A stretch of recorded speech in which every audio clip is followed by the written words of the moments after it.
Whitetail bucks start growing their antlers in about April of every year. While their antlers are growing, they are very soft. If you were to feel a buck's velvet antler, you would notice that it is very warm. The antlers feel like a plump, ripe, thin-skinned tomato. At this time, the antler is actually a living tissue. There is blood flowing back and forth from the deer's head into the antler. The antler is growing very fast, and it will grow during April, May, June, and July. While the antlers are growing, it is full of nerves. At this time, a buck is very careful. He does not want to hurt or damage his fragile antlers. In fact, if a biting fly or mosquito lands on the antler, it can easily get a free meal of fresh blood. A buck can feel the insect feeding off of the velvet antler and will often try to gently wipe the insect off of the antler by rubbing his antlers against his leg, tall grass, or a small bush. These antlers are so fragile that the bucks try to avoid does with fawns. Does are very protective of their fawns and will not allow a buck to be near the fawns. The does will stand up on their back legs and viciously strike out with their front feet at the bucks.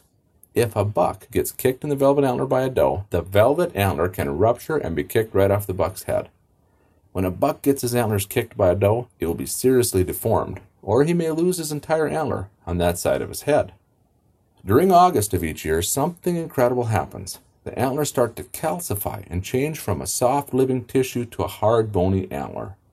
When the antler is completely calcified and the bucks can no longer feel anything living in their antlers, the bucks will rip all of the dead velvet off. The bucks will find a small sapling and aggressively rub their antlers on the sapling until the new antler is free of any dead velvet.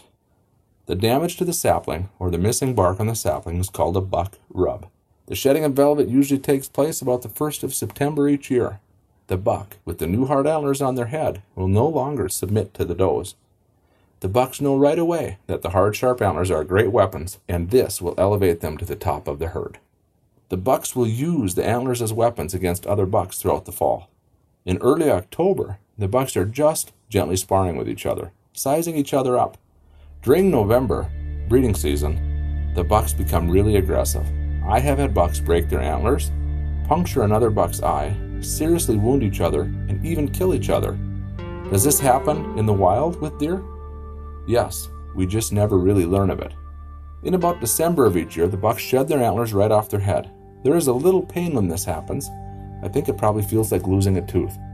The bucks then scab up where each antler was attached, and when April comes around, they start growing a new set of antlers to prepare themselves for the next year's battle. When a buck is a year and a half old, he is wearing his first set of antlers. The first set of antlers is usually small with only a couple of points. Sometimes a year and a half old buck can have as many as 10 or 12 points, but this does not happen very often, and the antlers are still small and relatively weak. Then, each year that the buck gets older, he grows a bigger and heavier set of antlers. You need to remember that a buck's antlers are mainly used for fighting off other bucks. When a buck is young, he needs a small set of antlers as his skull plate is very thin and actually quite weak.